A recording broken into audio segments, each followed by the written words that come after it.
നിറവിലേക്ക് സ്വാഗതം. നാം സ്നേഹം മൂലം ദൈവത്തെ ഭയപ്പെടണം, ഭയം മൂലം അവിടുത്തെ സ്നേഹിക്കരുത്. വിശുദ്ധ ഫ്രാൻസിസ് ഡി സാലസിന്റെ ഈ വാക്കുകൾ ഹൃദയത്തിൽ സ്വീകരിച്ചുകൊണ്ട് ഇന്നത്തെ നിറവ് നമുക്ക് ആരംഭിക്കാം. ടീനു ട്രീസ ആലപിക്കുന്ന ഗാനമാണ് ആദ്യം.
ഓരോ മനുഷ്യൻ്റെയും സൽപ്രവർത്തികൾ നൽകുന്ന ഗന്ധം തികച്ചും വ്യത്യസ്തമാണ്. ബ്രദർ ബോണി ചെല്ലാനത്തിൻ്റെ വാക്കുകൾ ശ്രവിക്കാം. Thoughts four life.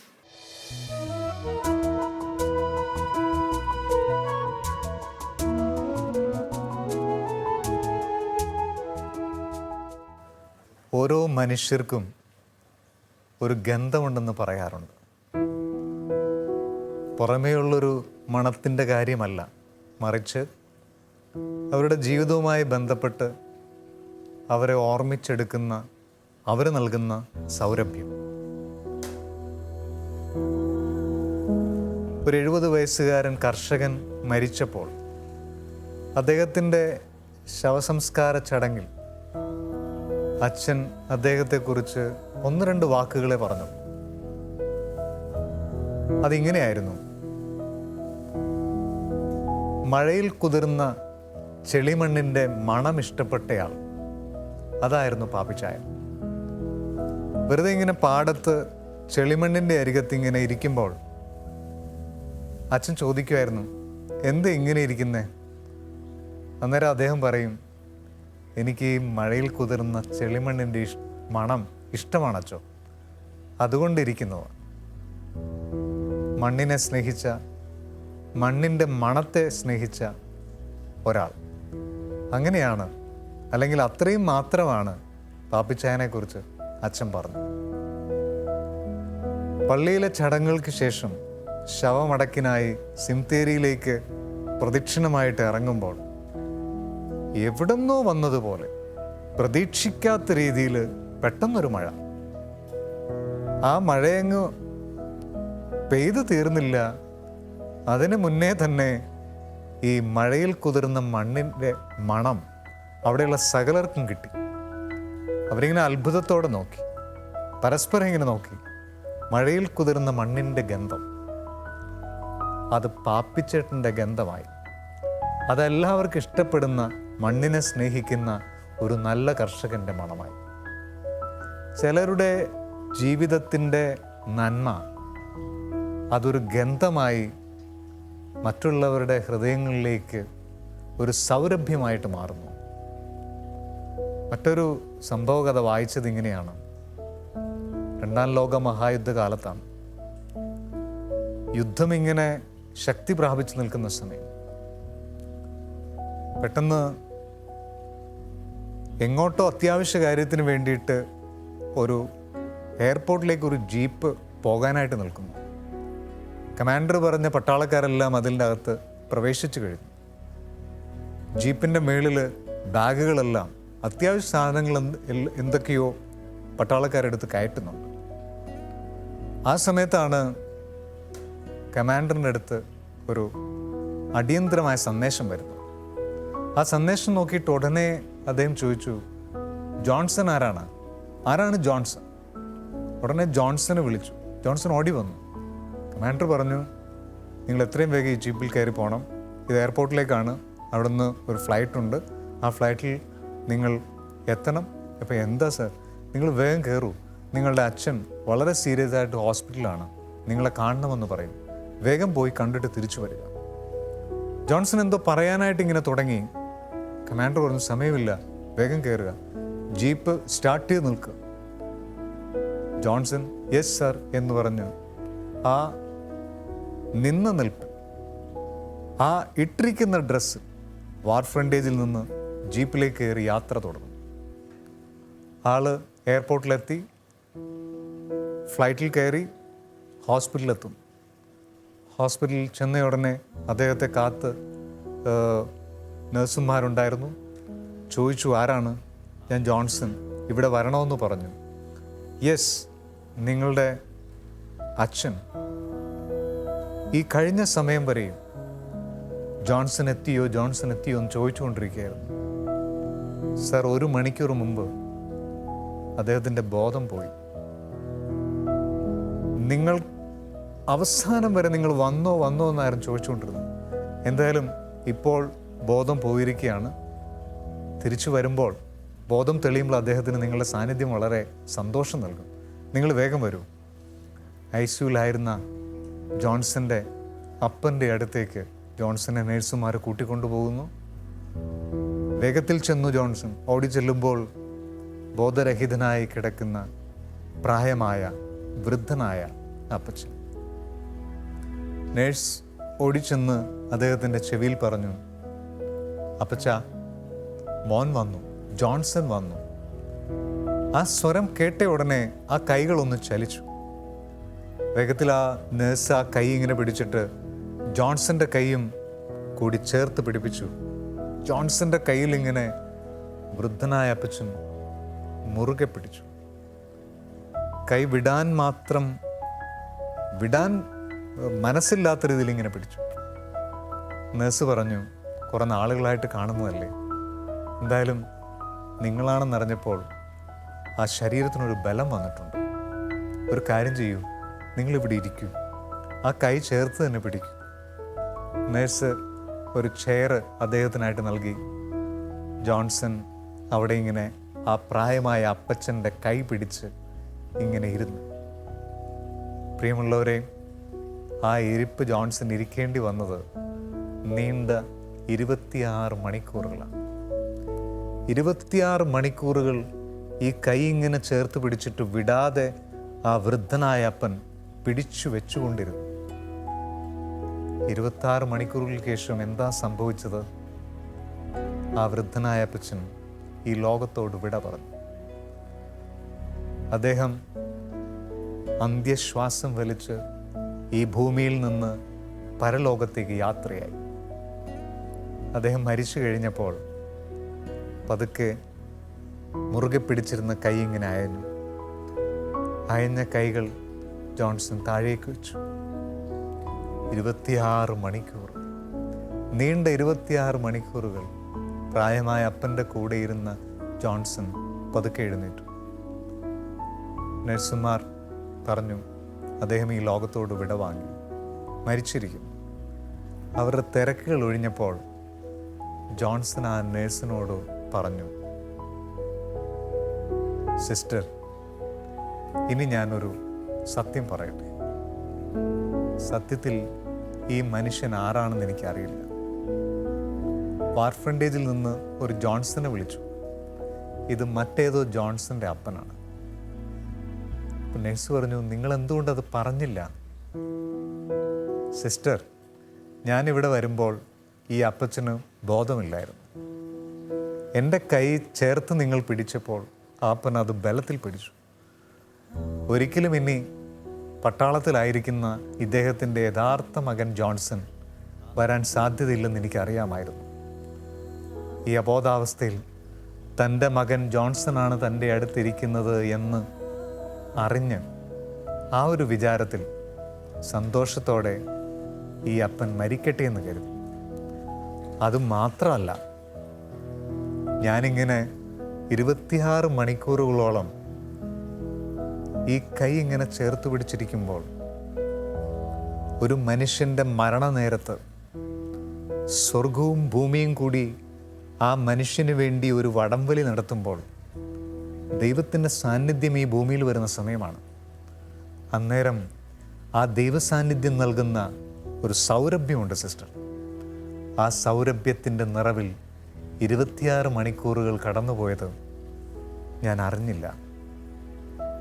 അന്നേരം ആ സിസ്റ്റർ പറഞ്ഞു, ജോൺസൺ, നിങ്ങൾ വാർഫ്രണ്ടേജിൽ നിന്ന് യുദ്ധമുഖത്ത് നിന്ന് ഇങ്ങോട്ട് വരുമ്പോൾ മനം മടുപ്പിക്കുന്ന വിയർപ്പിൻ്റെ ഗന്ധം ഉണ്ടായിരുന്നു നിങ്ങൾക്ക്. അന്നേരം സത്യത്തിൽ എനിക്ക് നിങ്ങളോടുള്ളിൽ ദേഷ്യം തോന്നി. എന്തൊരു ദുർഗന്ധവുമായിട്ടാണ് ഈ മനുഷ്യൻ വന്നിരിക്കുന്നത്.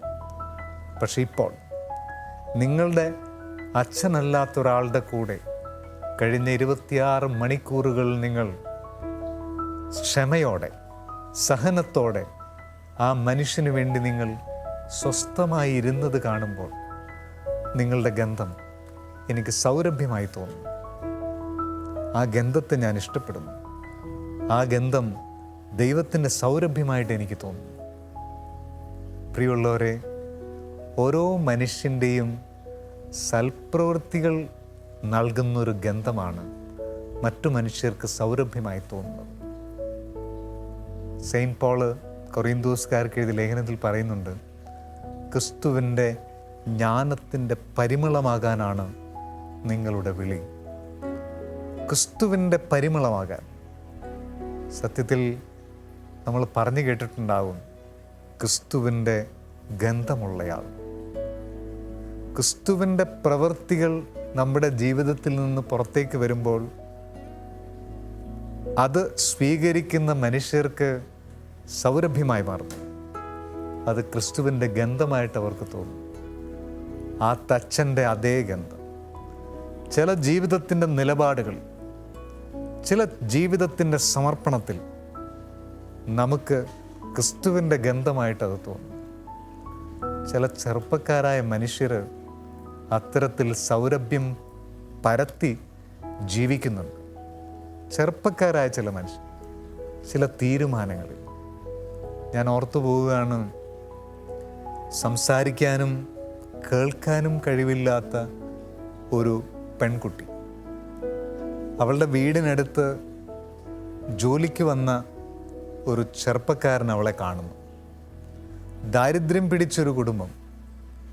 ഈ കേൾക്കാനും സംസാരിക്കാനും ഒന്നും കഴിവില്ലാത്ത ഈ കുട്ടിയുടെ വീട്ടിൽ സാധാരണ കൂലിപ്പണിക്കാരനായ അച്ഛനും താഴെ 2 കുഞ്ഞുങ്ങളും, വീട്ടമ്മയായ സാധാരണ കുടുംബിനിയായ അമ്മ, ദാരിദ്ര്യം കൊണ്ട് നിറഞ്ഞ ആ കുടുംബം.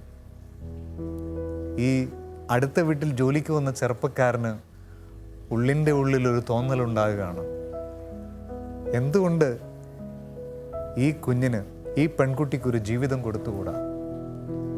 അവൻ അവൻ്റെ വീട്ടിൽ സംസാരിക്കുന്നു. അവൻ്റെ മാതാപിതാക്കളെല്ലാം പറഞ്ഞു, നീ എന്ത് മണ്ടത്തരോ കാണിക്കുന്നത്?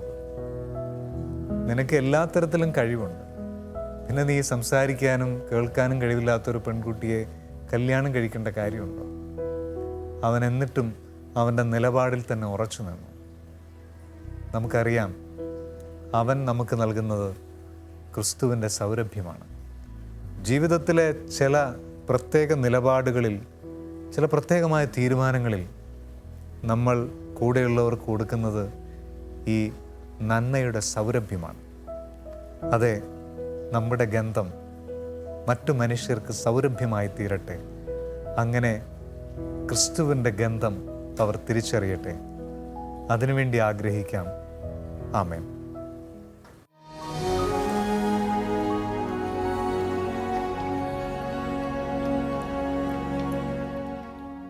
പുതിയൊരു കഥയുമായി നിഷ ചേച്ചി റെഡിയാണ്.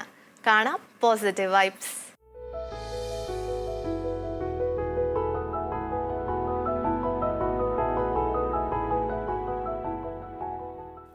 പോസിറ്റീവ് വൈബ്സിലേക്ക് സ്വാഗതം. ഒരു ഗ്രാമത്തിൽ വളരെ മടിയനായ ഒരു മനുഷ്യൻ ജീവിച്ചിരുന്നു. അയാൾ ഒരിക്കലും ജോലി ചെയ്ത് ആഹാരം കണ്ടെത്താൻ ഇഷ്ടപ്പെട്ടിരുന്നേയില്ല. തൻ്റെ ഭക്ഷണത്തിന് വേണ്ടി അയാൾ ആശ്രയിച്ചിരുന്നത് പലപ്പോഴും കാടിനെയാണ്. കാട്ടിലുള്ള പഴങ്ങളോ മറ്റ് കായ്കനികളൊക്കെയാണ് അയാൾ ഭക്ഷണത്തിനായി ഉപയോഗിച്ചിരുന്നത്. അങ്ങനെയിരിക്കെ ഒരു ദിവസം വളരെ മനോഹരമായ ഒരു ഫലവൃക്ഷത്തോട്ടം അയാളുടെ കണ്ണിൽപ്പെട്ടു. അവിടെ നിന്ന് പഴങ്ങൾ മോഷ്ടിക്കാനായി ശ്രമിക്കവേ തോട്ടമുടമസ്ഥൻ അയാളെ കാണുകയും പിന്നാലെ വരികയും ചെയ്തു. തോട്ടമുടമസ്ഥനിൽ നിന്ന് രക്ഷപ്പെടാനായി അയാൾ കാട്ടിലേക്ക് ഓടിക്കയറി. കാട്ടിലൂടെ ഉള്ളിലേക്ക് സഞ്ചരിക്കവേ ഒരു കുറുക്കൻ തനിക്ക് എതിരെ വരുന്നത് അയാൾ കണ്ടു. ആ കുറുക്കന് 2 കാലുകൾ മാത്രമാണ് ഉണ്ടായിരുന്നത്. ഈ കുറുക്കൻ എങ്ങനെയായിരിക്കും ഈ കാട്ടിൽ ഇത്രയും കാലം അതിജീവിച്ചത് എന്ന് ചിന്തിച്ചുകൊണ്ടിരിക്കുമ്പോൾ എതിരെ ഒരു സിംഹം വായിൽ ഒരു കഷ്ണം മാംസവുമായി വരുന്നത് അയാൾ കണ്ടു. സിംഹത്തെ കണ്ട് ഭയന്ന മനുഷ്യൻ ഒരു മരത്തിലേക്ക് ഓടിക്കയറി. മരത്തിലിരുന്ന് താഴേക്ക് നോക്കിയപ്പോൾ അയാൾ കണ്ട കാഴ്ച അയാളെ അത്ഭുതപ്പെടുത്തി. സിംഹം കുറുക്കൻ്റെ അടുത്തെത്തി. പക്ഷേ കുറുക്കനെ ഉപദ്രവിക്കുന്നതിന് പകരം തൻ്റെ വായിലുണ്ടായിരുന്ന മാംസം കുറുക്കൻ്റെ മുൻപിൽ വെച്ചിട്ട് സിംഹം മടങ്ങി. ദൈവത്തിന് എല്ലാ സൃഷ്ടികളെക്കുറിച്ചും ഒരു പദ്ധതിയുണ്ട് എന്ന് അയാൾ ചിന്തിച്ചു. അങ്ങനെയെങ്കിൽ തന്നെ തീറ്റിപ്പോറ്റാനും ദൈവത്തിനൊരു പദ്ധതിയില്ലേ എന്ന് അയാൾ ചിന്തിക്കാൻ തുടങ്ങി. മരത്തിൽ നിന്ന് താഴെയിറങ്ങി ഗ്രാമത്തിലെ ഒരു പാതയോരയിൽ ചെന്ന് ഒരു മരത്തിൻ്റെ ചുവട്ടിൽ അയാൾ ഇരുപ്പുറപ്പിച്ചു. മരച്ചുവട്ടിൽ കാത്തിരിക്കുമ്പോൾ അയാളുടെ പ്രതീക്ഷ കുറുക്കന് സിംഹം ഭക്ഷണം കൊണ്ടു കൊടുത്തതുപോലെ തനിക്കും ആരെങ്കിലും ആഹാരം നൽകും എന്നതായിരുന്നു. കാരണം ദൈവത്തിന് എല്ലാ സൃഷ്ടികളെയും തീറ്റിപ്പോറ്റാനുള്ള ഒരു പ്ലാൻ ഉണ്ടല്ലോ. ഏറെ നേരം കാത്തിരുന്നെങ്കിലും ആരും അയാളെ തിരിഞ്ഞു നോക്കിയില്ല. ഒരു ദിവസത്തെ കാത്തിരിപ്പിന് ശേഷം വിശപ്പ് സഹിക്കാനാകാതെ വന്നപ്പോൾ അയാൾ അവിടെ നിന്നും എഴുന്നേറ്റു. തിരിച്ചു നടക്കുന്നതിനിടയിൽ ഒരു സന്യാസിയെ കണ്ടുമുട്ടി. തൻ്റെ മനസ്സിലുണ്ടായിരുന്ന സംശയങ്ങൾ അദ്ദേഹം സന്യാസിയോട് ചോദിച്ചു. കുറുക്കനെ തീറ്റിപ്പൊറ്റിയ ദൈവം എന്തുകൊണ്ട് എനിക്ക് ആഹാരം തരുന്നില്ല? സന്യാസി അയാളെ കൂട്ടിക്കൊണ്ടുപോയി കഴിക്കാൻ ഭക്ഷണം നൽകി. അതിനുശേഷം സന്യാസി അയാളോട് പറഞ്ഞു, ദൈവത്തിന് തൻ്റെ സൃഷ്ടികളെക്കുറിച്ചൊക്കെ ഒരു പദ്ധതിയുണ്ട് എന്നുള്ളത് ശരിയാണ്. പക്ഷേ ദൈവം നൽകിയ അടയാളത്തെ നീ തെറ്റായാണ് എടുത്തത്. നിന്നെക്കുറിച്ചുള്ള ദൈവത്തിൻ്റെ പദ്ധതി കുറുക്കനാവുക എന്നതല്ല, മറിച്ച് കുറുക്കനെ തീറ്റിപ്പോറ്റിയ സിംഹമാവുക എന്നുള്ളതാണ്. ദൈവം നമുക്ക് നൽകിയിട്ടുള്ള ആരോഗ്യം, കഴിവുകൾ, സമ്പത്ത്, സർവ്വവിധ നന്മകളും നമ്മുടെ കേവല അതിജീവനത്തിന് വേണ്ടി മാത്രമുള്ളതല്ല. അതെല്ലാം ദൈവത്തിന് നമ്മളെക്കുറിച്ചുള്ള പദ്ധതിയുടെ മാത്രം ഭാഗമല്ല, മറിച്ച് നമ്മുടെ സഹജീവികളെക്കുറിച്ചുള്ള പദ്ധതിയിൽ ദൈവത്തിൻ്റെ പങ്കുകാരാകാനുള്ള നിയോഗം കൂടിയാണ്. അതിനുള്ള ഉത്തരവാദിത്വം കൂടിയാണ് നമ്മളിൽ നിക്ഷേപിച്ചിട്ടുള്ള നന്മകളിലൂടെ, കഴിവുകളിലൂടെ ദൈവം നമുക്ക് നൽകിയിട്ടുള്ളത്. എപ്പോഴും അതിജീവിക്കുന്നതിനെക്കുറിച്ച് മാത്രമല്ല നമ്മൾ ചിന്തിക്കേണ്ടത്, മറിച്ച് മറ്റുള്ളവരുടെ അതിജീവനത്തിന് അവരെ എങ്ങനെ സഹായിക്കാം എന്നുകൂടിയാണ്. അങ്ങനെ ചിന്തിക്കുമ്പോഴാണ് ഈ ലോകത്തെക്കുറിച്ച് മുഴുവൻ, മാനവകുലത്തെക്കുറിച്ച് മുഴുവൻ ദൈവത്തിനുള്ള പദ്ധതി അതിൻ്റെ ഏറ്റവും മനോഹാരിതയിൽ പൂർത്തീകരിക്കപ്പെടുകയുള്ളൂ.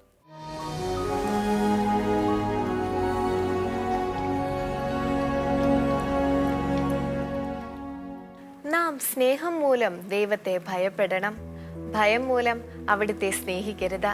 വിശുദ്ധ ഫ്രാൻസിസ് ഡി സാലസിന്റെ ഈ വാക്കുകൾ ഒരിക്കൽ കൂടി ഓർമ്മിപ്പിക്കുന്നു. ഇന്നത്തെ നിറവ് ഇവിടെ അവസാനിക്കുന്നു. അഭിപ്രായങ്ങൾ അറിയിക്കുമല്ലോ. അടുത്ത ദിവസം വീണ്ടും കാണുന്നത് വരെ പരസ്പരം പ്രാർത്ഥനയിൽ ഓർക്കാം. ഈശോ മിശിഹായ്ക്ക് സ്തുതിയായിരിക്കട്ടെ.